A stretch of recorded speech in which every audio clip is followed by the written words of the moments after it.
دوسرا زبور جو 12 آیات پر مشتمل ہے۔ قومیں کس لیے طیش میں ہیں اور لوگ کیوں باطل خیال باندھتے ہیں خداوند اور اس کے مسیح کے خلاف؟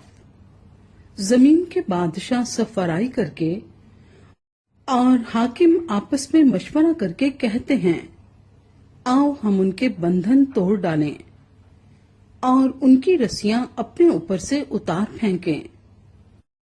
وہ جو آسمان پر تخت نشین ہے ہنسے گا، خداوند ان کا مضاحکہ اڑائے گا۔ تب وہ اپنے غضب میں ان سے کلام کرے گا اور اپنے قہر شدید میں ان کو پریشان کر دے گا۔ میں تو اپنے بادشاہ کو اپنے کوہ مقدس سیون پر بٹھا چکا ہوں، میں اس فرمان کو بیان کروں گا۔ خداوند نے مجھ سے کہا، تو میرا بیٹا ہے، آج تو مجھ سے پیدا ہوا۔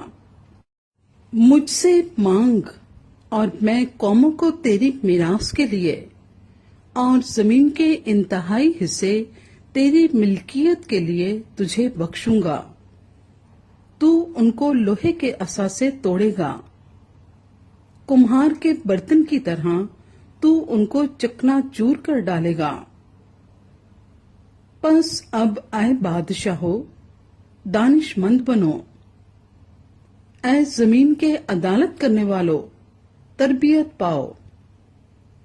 ڈرتے ہوئے خداوند کی عبادت کرو، کانپتے ہوئے خوشی مناؤ۔ بیٹے کو چومو، ایسا نہ ہو کہ وہ قہر میں آئے اور تم راستے میں ہلاک ہو جاؤ، کیونکہ اس کا غضب جلد بھڑکنے کو ہے۔